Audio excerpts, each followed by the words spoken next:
Hi, I'm back and welcome to Christian Books Club. And today I'm going to continue on with this book called The Brain Change Program: 6 Ways to Renew Your Mind. And I did one chapter. The first chapter was about habits and how to lose it or use it.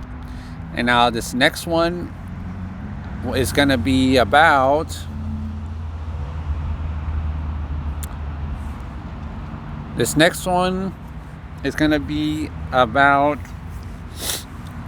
why did I do that? So I think it's going to talk about is why do we do the things we do, for what reason sometimes. So natural or neural linking. So to strengthening and weakening the neurons themselves. So neurons also form connections to each other based on the frequency of use. So the more you use them, the more there is a connection to them. The more neurons you use, the more you're creating or making or forming a connection to the frequency of use. So when two neurons basically make something happen at the same time, the connection between them strengthens. And those two neurons repeatedly activity together at the same time, they become functionally linked. So we got to functionally link those neurons by them being active at the same time, so their connection can be strengthened. Like a friendship or maybe a relationship, it can be strengthened with patience or activity or with those neurons. Let's see. So that activity in one makes it easier to act of the other. Makes one easier to act of the other. So basically they form a shape, almost operating as a single unit. And this not only occurs between two neurons, but also in groups. Let's see. So this is an example about neurons. And basically this is an example how our neurons fire together and how they're wired together. So they fire together and how they're wired together. So think of a traffic light. Okay, so think of a traffic light. You form that connection that links colors with actions. So green means go, red means stop, yellow means slow down. We see a red light, which activates our response to hit the brakes. Or at least maybe not all, some people don't. Maybe some people don't have that connection that links colors with actions. Maybe their connections that links their mind with actions are not connecting, so they don't know what they're doing. So they're registering that color in the wrong way, or maybe they see the red light, but because the connections aren't linked to their actions, they're not going to hit the brakes because they're too distracted with whatever they're doing. Maybe distracted by something, somebody talking, looking the wrong way, looking at something else. So they have basically a brain. So we need to have a brain formed, or so hit the brakes. So there's no knot in the function. There's no shape, there's no form in that connection with the colors to the actions. So we'll just say brain shapes can have profound or strongly implications on our lives. So an example is, let's see. I'm gonna skip some of that. Example.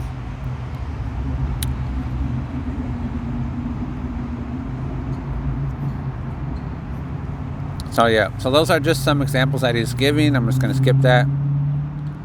So that's one way. So consider the so the power of natural linking cannot be lowered. So the power of natural linking cannot be lowered. And then it says that studies on drug addiction that illustrates its power. So how is a way to illustrate the power of neural linking? Not only the desire for the feeling of happiness that the drug produces influences a person's addiction. So how the actions and act require to get that thing, or that effort required to get the drug, also linked to the high. So feelings of pleasure motivated the early stages of action. So those feelings of pleasure is going to motivate your actions, or it's going to motivate you to have an addiction. So those early feelings, or those feelings of pleasure, are going to motivate you to be in the stages of an addiction. But the behavior, practices, and habits that make people stop using drugs develop in securing the drug drive, the later stages of their addiction. So pathways, or a path, dopamine is basically a substance in your brain, is pretty much what dopamine means. It just means like cells in your brain, or like chemicals in your brain, basically is called dopamine. So dopamine consists about 80% content in the brain. So that's what dopamine is. Like I said, there's a lot of ways to explain it. It says, so I was talking about behavior and stuff.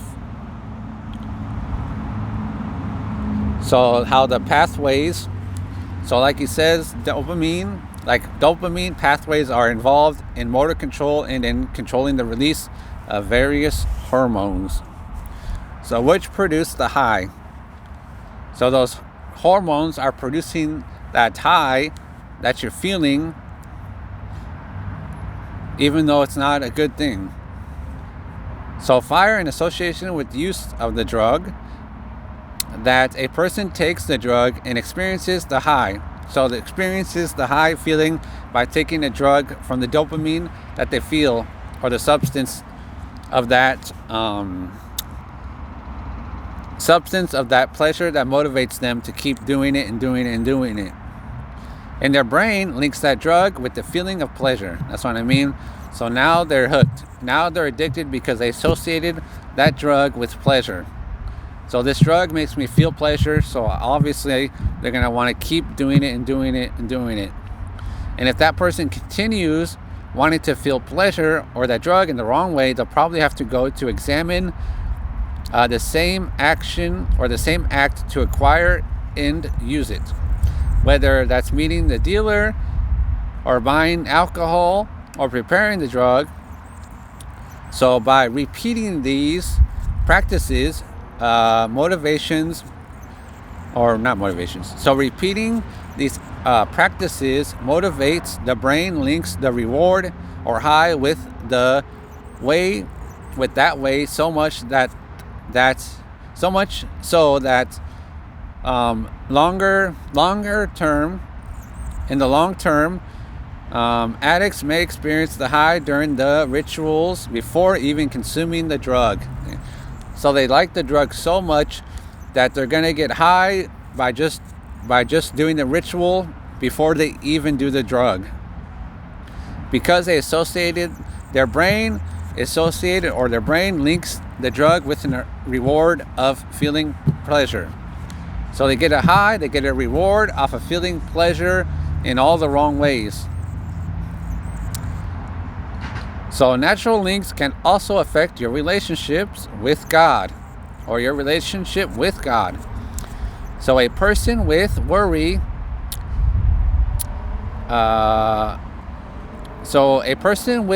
in the relationship with their father may struggle or feel uneasy with the concept of God as a blessed Father.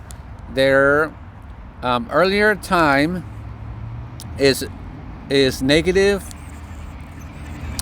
association with the Father transfer to their understanding of God.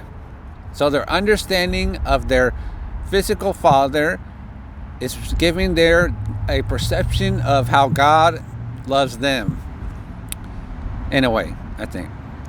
So leaving them to struggle with conflicting feelings and ideas to feel God as love. So they feel, or they're wrestling with conflicting feelings and ideas, so they lack the ability to feel God as love. Also, let's see. So God is the shepherd, and to root that relationship with the Psalms 3. So by recognizing and understanding the relating links we form in our brains, we become aware of our emotional progress. So if there is no if there is nothing formed in our brain, then how are we going to become aware of our emotional progress? We're not going to have any progress because we're not aware of it. So how are we going to progress into doing something that we're not aware of? So then we can be able to identify how those roadblocks trigger not wanted behavioral patterns, so that we can overcome them. So like I said, if we're not aware of those emotional progresses, then we will not identify those roadblocks, and then our behavioral patterns will overcome us, and we won't be able to overcome those negative patterns ourselves. We'll be consumed by those negative patterns because we're not aware of those roadblocks that we continue to just ignore. So instead of roadblocks, it's more like a stumbling block that we're not aware of. So the next point here is triggers. So trigger warning. No, that's not what it says, but triggers. So it says when not related to the neurons, forge a link as a result of repeating things, we create a triggering effect in our brain. So how do we create a triggering effect in our brain? Is when we are not relating. Neurons forge a link. So neurons forge a link as a result of repeated. So when we repeat things, we create a trigger in our brain. That is our behaviors link with specific causes, such as people. As a result, these stimuli become trigger responses to the emotions, behaviors, and even memories. So be careful with people, especially. Like I said, link with specific stimuli as people. So people can be a trigger. Not just things, but also not just places, behaviors, but people can be a big trigger in a person's life. The stimuli and the response share a natural neuron link. So whenever one of the neuron links and shared link fires, the neuron on the other side of the link fires too. Let's see. So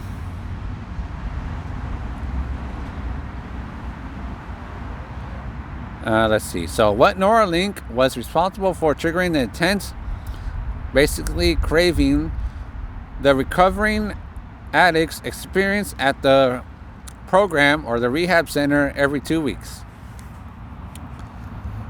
So those addicting habits become a trigger to a person. Let's see. So other way.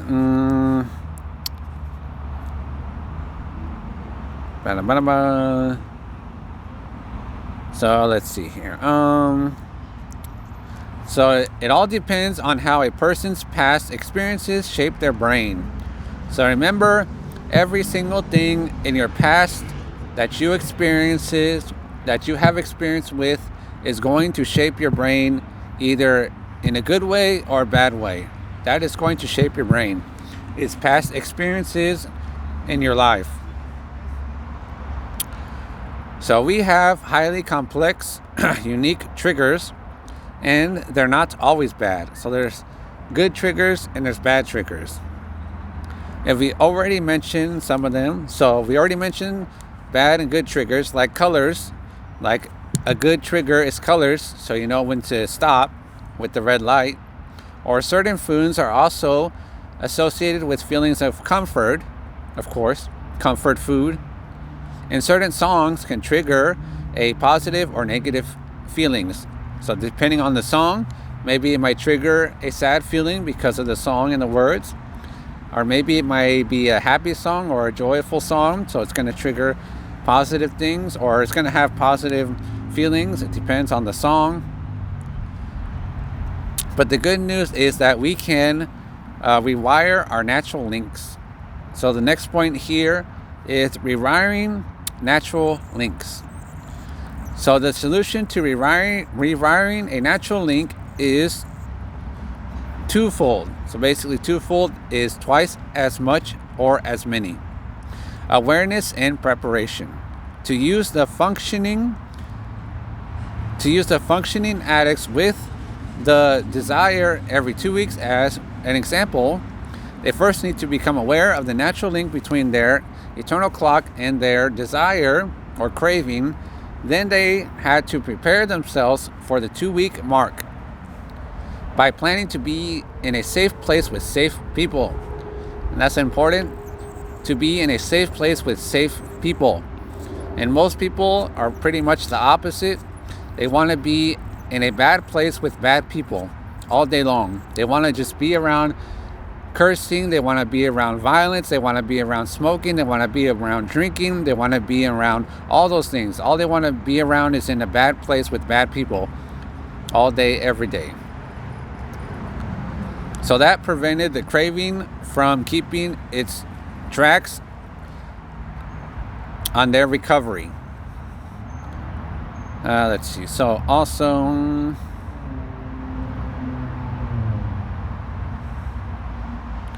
so he just basically just giving an example of a cartoon. So he just saying like a cartoon. Imagine a cartoon where the devil and the angel appeared on each of your shoulders. The devil is whispering to you, throw it, he deserves it. And the angel is saying, put it down. You don't want to be basically expelled, or you don't want to be whatever expelled, do you? So you slow down and you put the rock down on the ground, and then we gotta breathe a sign of relief. So that's an example.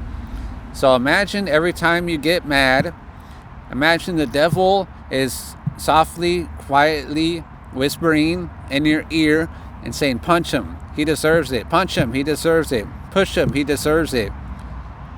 Whatever it is. And you got the angel on your other shoulder saying, put it down, it's not worth it. Do you want to be whatever, go to jail, whatever the situation is? So we got to be like that example and put down the rock and let it fall to the ground so we can breathe a sign of relief that we didn't make a bad decision in that moment. And then he's just saying that we got to give that person praise for dropping the rock and not listening to the devil, but listening to the angel, that he could have taken a step forward and made a push him or do whatever, and could have made the situation worse. What he could have done is step forward, or what you could do, for an example, is step forward and make the situation worse or insult the person. So we don't need to do that. So by putting the rock down, that was demonstrating that you are aware of the trigger. So by putting the rock down and not listening to the devil to do whatever to that person, you are demonstrating that you are aware of the trigger. That's showing that you are rewiring positive emotions without going to violence to respond to the confrontation. Because of course we all want to respond to a confrontation with violence. Of course, that is the natural response to anybody. If somebody pushes you, I gotta push them back. If somebody insults me, I gotta insult them back. If somebody gossips, I gotta gossip back. If somebody throws something, I gotta throw it back. And those are the bad kind of reactions that we have. We need to replace those with positive emotions so we can respond in a righteous way. Let's see. Also, it's so it's just giving somebody said, or an example, we pack as many problems into 100 measures as possible. So basically meaning that we have to learn to face our problems in a supervised environment in order to learn how to respond to them appropriately in other environments. So what happens when you face your problem without any supervision, basically without any witnesses, then you're not going to learn how to respond appropriately because you have no help. Or maybe you will and you know how to, but most people probably don't. So we learn to respond to hard things in positive ways. So like I was saying, don't respond to hard things with harder things. We got to respond to hard things with positive things so we can establish positive neuron links. So avoiding our problems and emotions does not serve us. So we can't just avoid our problems and emotions. It doesn't work. We must expose ourselves and challenge ourselves to experience those things so that we can train ourselves to react and behave in the ways we want and to experience the emotions we want. So in the ways that we want and the emotions we want. So remember the emotions that you want and the experiences that you want. Not what the other person wants, not what your friends want, not even what your family wants, not what the devil wants, but what you want to experience and the emotions you want to have. We got to respond. Next point here is creating a new worldview.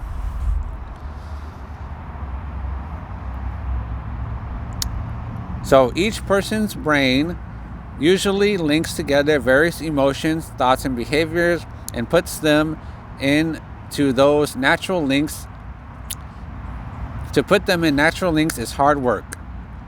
So what other things complicate it is that this work are our past experiences. They color what we see and remember, and we tend to only see whatever our past has trained us to see. So we gotta move past what our eyes can see, because we are reminded and we tend to only see whatever our past has.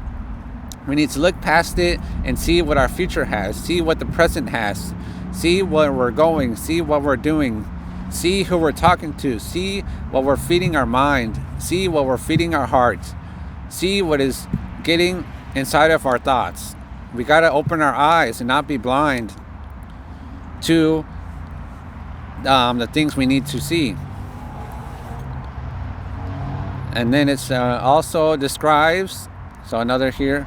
So this coloring affects as affective cognitive schemes, where emotions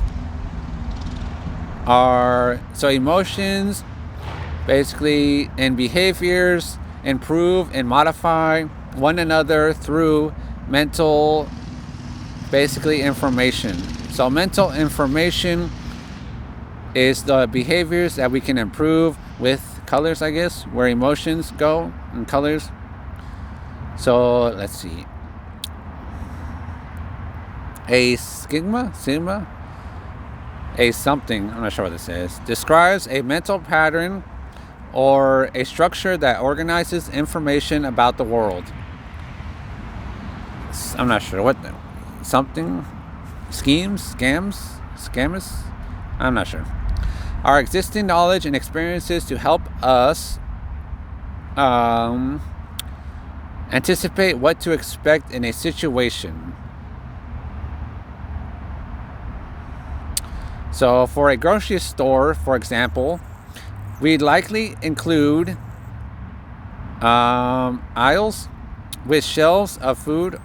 I think, aisles with shelves of food.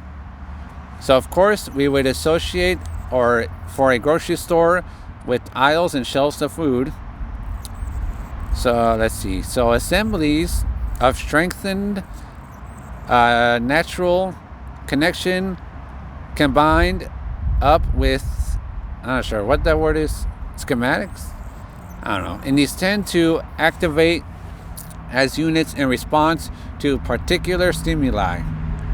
So entire groups can link together. That's a lot of science language. So, for example, we'll skip that. Let's see. Skip that. Skip that. So, we see the world not as it is, but as we are. So remember, see the world not as it is, but as you are, or as I am. So I don't need to see the world as it is, but I need to see as I am.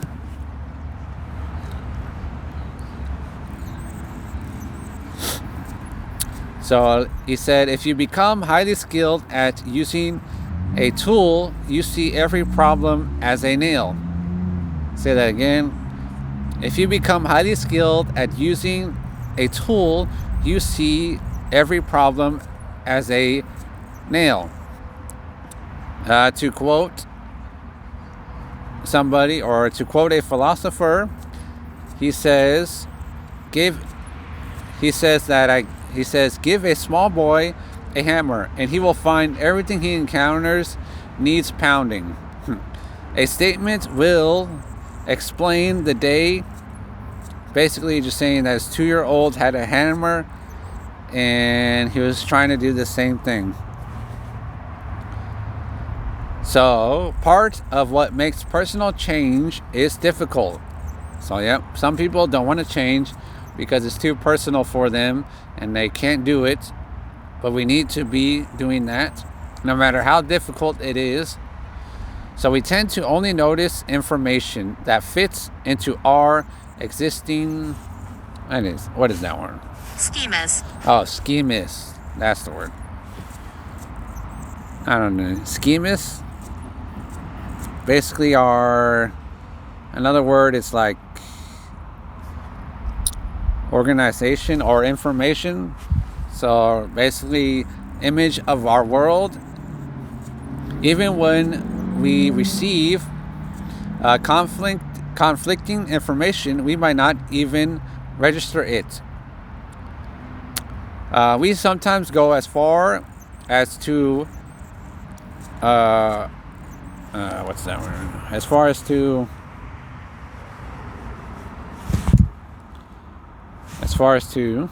come on. Reinterpret. As far as to reinterpret information and alter our memories to fit our existing schema. That's our word. Our existing schemas. Take people with negative information about themselves so they can discount positive information and create a tendency in their memory to support their negative way of thinking. I'll read that again. So people remember negative information about themselves, so they discount that positive information. So don't listen to people who want to give you negative information about who you are, negative information about what you do, negative information about what you say, because then you don't discount the positive information that people tell you from other people. So don't create a bias that supports your negative way of thinking. So this is why positivity just doesn't seem to stick with them.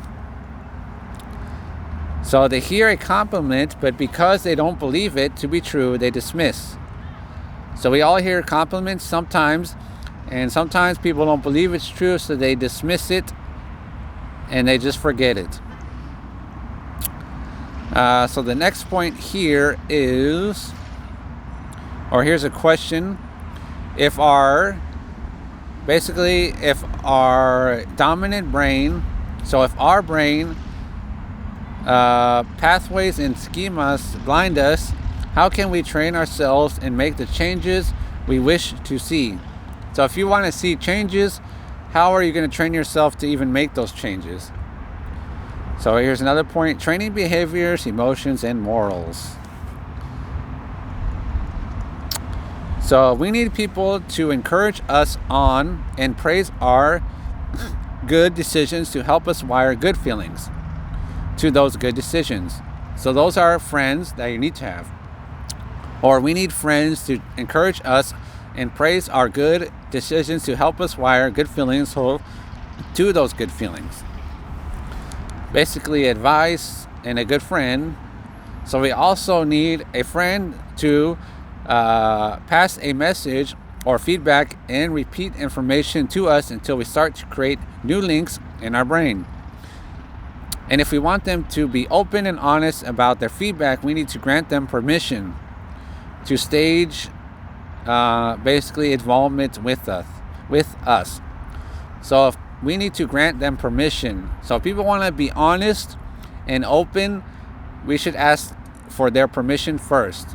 Or ask them, do you want to be honest, I guess? And they'll either yes or no. I think that's what it means. So interventions are not just for people in negative situations of substance abuse, but intervention is for everybody. Intervention can be for me, intervention can be for you, intervention can be for your friend, intervention can be for a family member. It's not just because they're doing drugs or they're in alcohol or they have a problem. That doesn't mean that you don't need an intervention also. And they don't have to be arguments between two people. Because if it is arguments between two people, then that's not an intervention. They can simply offer a constructive feedback, and they guide us in making course corrections. So you definitely need to watch out and have people that will give you constructive feedback, and they know how to make a course correction. Not people who are just going to abuse and make confrontations all the time and insult you and do all those mean things or rude things. So also,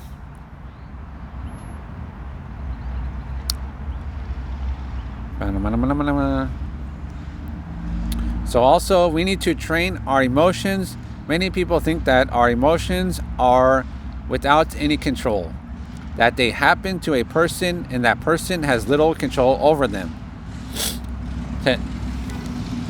But we do have control over those emotions.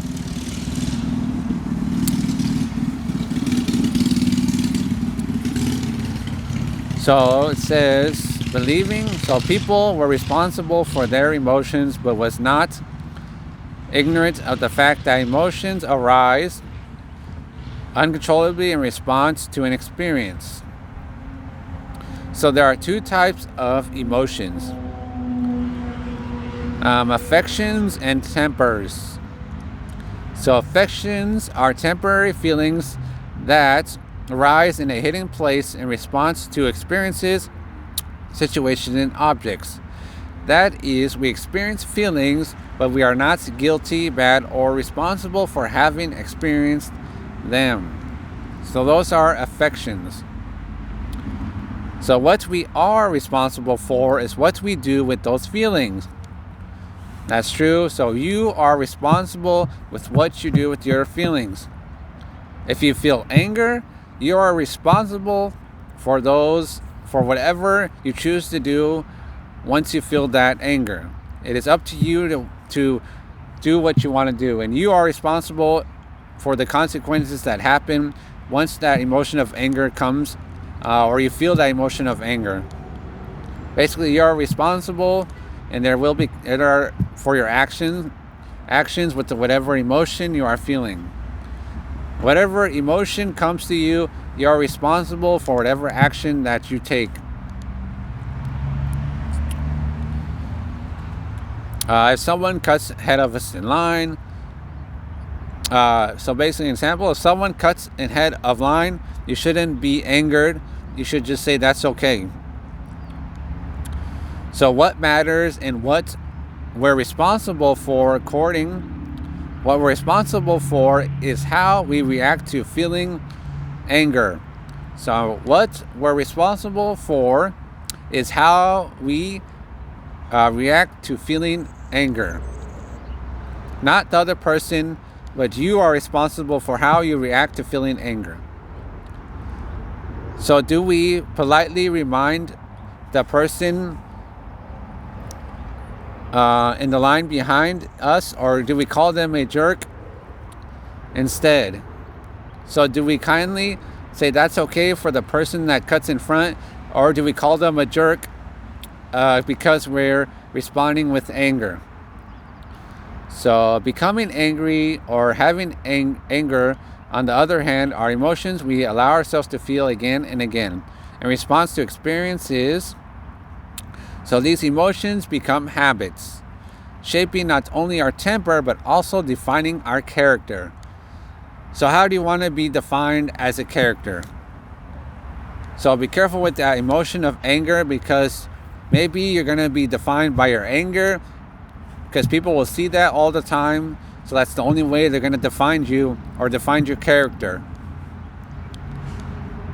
And those are going to be shaping you. So do you want those good things to shape your character or bad things to shape your character?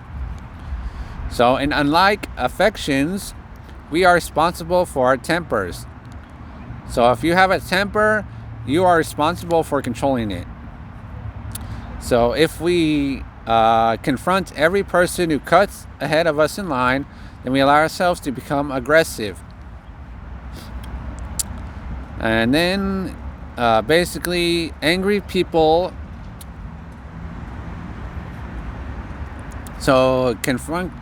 can functional or challenging people, and we're on the hook for that. So also it's so this is another way distinguishing emotions, or notice the difference between emotions from moods. So how do you know the difference between an emotion and a mood? How do you know when those are two different things? He states our emotions may be imitated. Emotions may be intimidated responses to the environment, imitating responses to the environment. But moods are of intensity and longer duration. So emotions are basically just a response to the environment, and moods are intensity and longer duration. So also says that thoughts can play a role in the development of our emotional response. So I'm saying thinking positive thoughts. So of course, if somebody's going to have negative thoughts, then what kind of development of their emotional response is going to be with all the negative thoughts? So for example, somebody can feel pressure in a situation. So those feelings, and by practicing positive thoughts, we can change our automatic emotional response. So let's see. So tempers as holy or unholy, meaning beneficial to moral growth or not beneficial. Although unholy tempers tend to operate unconsciously, we, however, are responsible for restoring them. So the greatest goal and essential part of Christian growth is to transform unholy tempers into holy ones. So then once we do that, our new holy tempers become habits. Holy actions will naturally flow from our holy attitude. So how do we train temporary feelings into holy temper? So training is primarily succeeded by placing ourselves in situations in which we are guaranteed to experience a particular feeling, and then purposely replicating those situations to train the desired emotional feeling into a habit. So this is how we approach emotional and behavior changes with addicts in rehab. So to illustrate the holy temper, an example is love for God and our love for others. So our love for others grows in response to our experience of God's love. And often God's love is often meditated through others. So emotions also hint at how we can train our emotions. So multiple parts to an emotional experience: the feelings that arise, the events surrounding our feeling, how we think about the feeling, and how we act because of it. Each part influences the others to produce emotional experiences. So each of that part produces an emotional experience. So emotions play a significant role in our moral training and development. If we want life in agreement with morality, it requires us to pause and act upon our beliefs or values.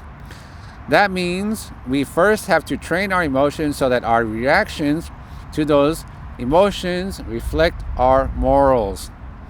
So if you have good moral values, your emotions are going to reflect that. So our moral development are going to reflect that. So allow ourselves to fall short of our own moral expectations.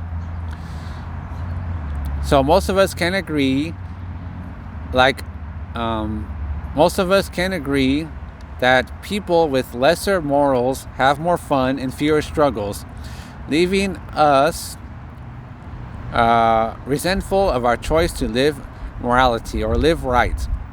So people who don't live right, they're the ones that seem to have the most fun and have fewer struggles, making us think that our morality, we should just not have it.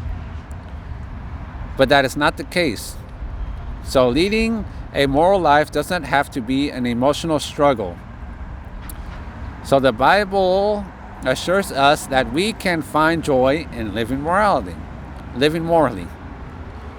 In Matthew 5 are often described as be happy attitudes, as they blessed who are humble and merciful, and those hearts are pure.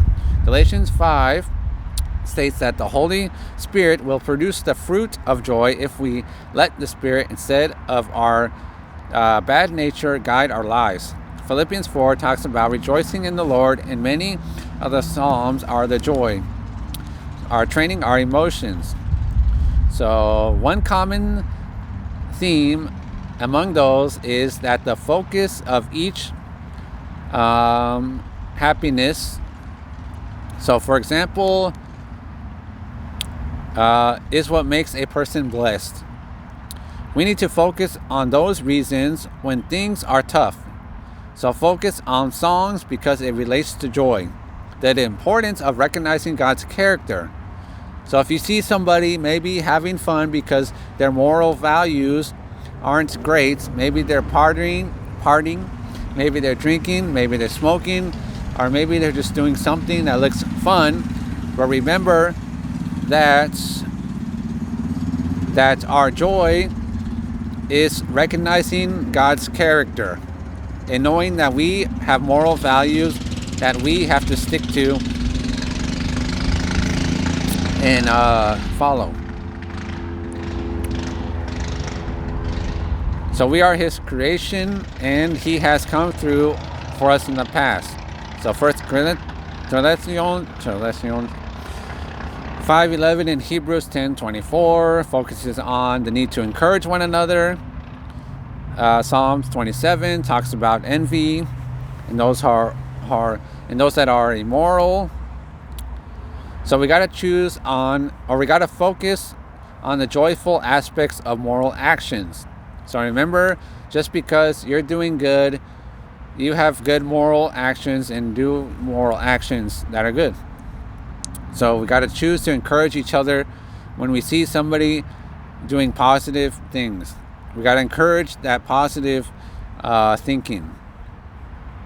When we see somebody fight, we got to encourage a positive way of thinking, not encourage them to fight back. It's like the example that I said, and the devil on one shoulder and an angel on another. Which one are you? What person are you when you're whispering in your friend's ear? When they get angry, are you like the devil or are you like the angel? When your friend gets into a fight, are you like the devil telling them, push him, fight him? Are you the angel saying, it's not worth it, whatever, leave him alone or something like that? Are you the one that's going to be the friend that says, like the devil, throw the rock? Or are you going to be like the angel and tell your friend to put it down? So emotional reframing.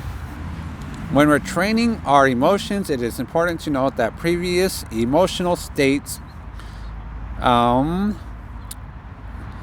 impact new emotional states. So when we have bad emotional states, those are going to impact those new ones. So for example, if a person you like, or if you like a person and then they end up insulting you, the feeling, so basically that feeling experience will be different if compared to if you didn't like the person. So if you're insulted, by somebody you dislike, that's what I thought it was gonna say. So when you like somebody and you get insulted by that person, the experience is not going to be the same compared to somebody who insults you that you don't like. You may initially feel angry at the insult, but you have to make a decision that it was meant as a joke. Then the initial anger may change into an entirely different emotion, like relief. So an example, how can you modify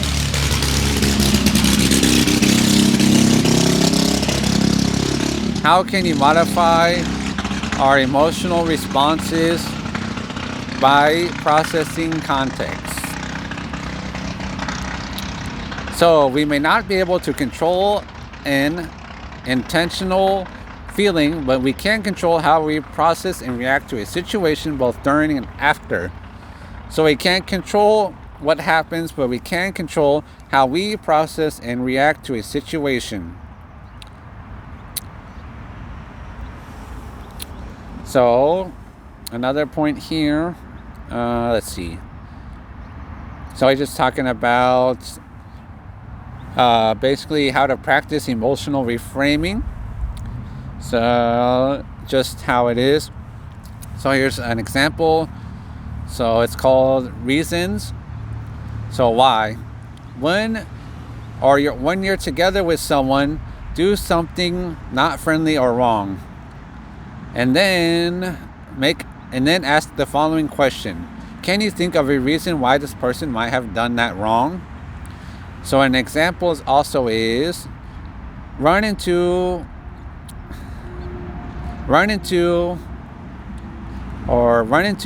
someone cutting off in the traffic, or someone. So example, basically when he's driving, he's running into someone who's cut him off.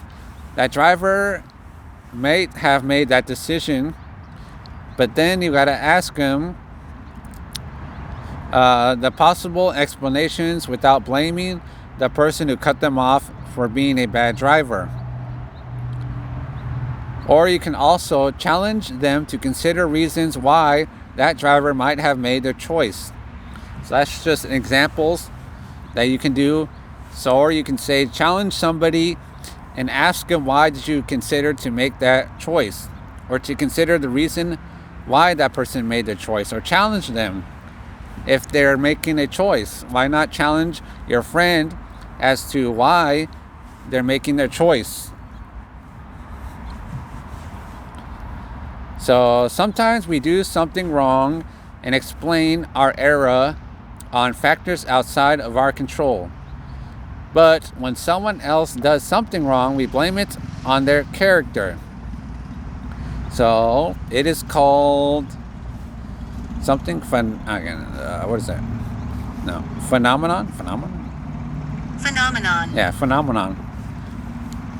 Call this phenomenon the misrepresentation error. Now, the reasons why. So the reasons why game counters the misinterpretation error by training kids to be merciful and forgiving. So we've learned how to previously emotional state can impact a new one. The reverse is also true. Our emotions can impact our eternal feelings. So basically, we're going to go back to that example of throwing the rock or not. So Andy, so you can say your experience, or whoever you want to put somebody's name, experience of wanting to throw the rock into the other person's face for having insulted him. So if Andy threw the rock, it probably would have felt good to him, like justice was served. So like I said, are you that person or that friend is saying, throw the rock because he deserves it. Throw the rock because he insulted you. Throw the rock because don't you want to feel justice? Don't you want to get your revenge? So throw the rock. His response in throwing the rock would then reframe his initial feeling of anger into one satisfaction. So he's going to feel satisfied if you throw the rock. If you throw the rock, you're going to feel satisfied to do it. You're going to get that gratification if you throw the rock by you whispering in your friend's ear by reinforcing that violence and response. So you want your friend to respond with violence because you're like the devil whispering in his ear. Or you're like the angel responding with justice by putting down the rock, responding with love to that person. So to feel good about hurting someone who hurt them. Or are you a friend? Are you going to whisper in your friend's ear, because that person hurt you, you need to hurt them back. Because that person insulted you, you got to insult them back by throwing that rock or doing whatever. But if you do choose to throw that rock, then you probably will feel regret for maybe his family that's going to find out what you did. And then there's going to be consequences for your actions. So if we practice emotional reframing enough over time, we make positive neutral links and path to emotional responses we develop from this reframing, becoming so automatic that we avoid the conscious value state of assigning blame entirely. So we become our second nature to consider other explanations, not only for our own choices and behaviors, but also the choices and behaviors of others. So basically, we think of the other person before we make the wrong choice. So the ability to reframe from our emotions becomes particularly helpful when it comes to forgiving others. So like I said, are you going to be that friend that is reframing that person from responding in a violent way, so they can learn how to, so you can be helpful, so you can help them to forgive that person for what they did? And I think that's a lot.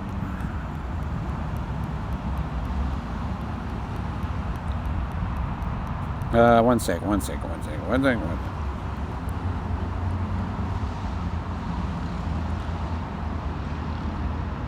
All right, there's a couple things still.